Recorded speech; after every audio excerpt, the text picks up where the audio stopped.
Let it be a Nick and Jane, and let it be a Mr. Smith, a banker of Nick and Jane. They both keep their money in his bank. That's why we use the title Mr. Smith with respect. Nick really wants to buy, well, let's say Jane's bicycle, but he has no money. More precisely, he has money, but not enough, only $10, while Jane wants $100 for her precious bicycle. That's a problem. What should Nick do? Well, this bicycle is so desirable.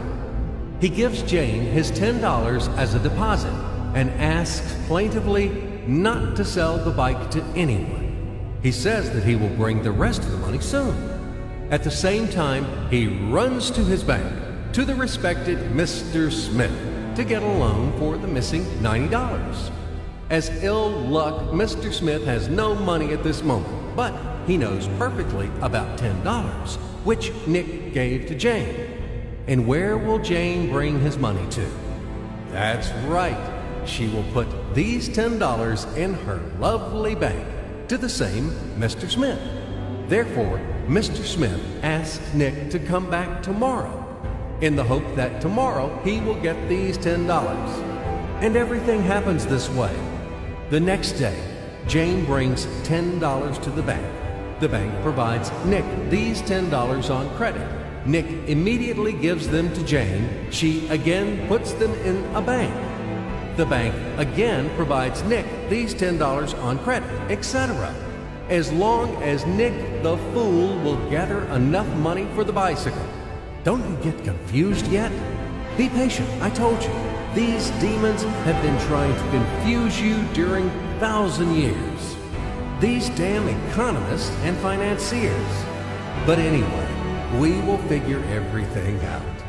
So what do we have in the end? Nick finally got the bike from Jane. Wow! But at the same time, Nick owes $90 to the bank, Mr. Smith. And the bank, in its turn, owes $100 to Jane. In other words, those $10, which existed initially, have magically turned into $200, $190 of debts plus real $10. But these $10 would also turn into $1,000, even in $1 million or $1 billion, if Nick would make a more expensive purchase. In this case, our $10 would make the increasing number of its cycles, circuits from hands to hands. That's it. So, what happens in today's world? SOS!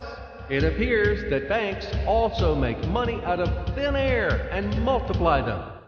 Not only Fed can produce money, but banks either. In short, everybody can do this, except you and me.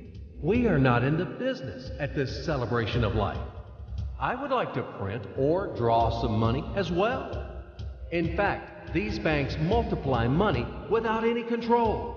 And we're still wondering why the banker lives better. What naive fools are we? Now it is clear why. The one who produces the money, of course, lives better. But this is not enough. From this moment, poor Nick will never be able to repay his debts owed to the bank, no matter how hard he would work. Silly Nick doesn't know it yet, that he's in slavery to the bank, in credit bondage forever, because those $90 which he owes to Mr. Smith do not exist in nature at all. Sly Mr. Smith made his money out of nothing. He created them out of thin air, just one click. And $10 turned into $200. Yes, but you can object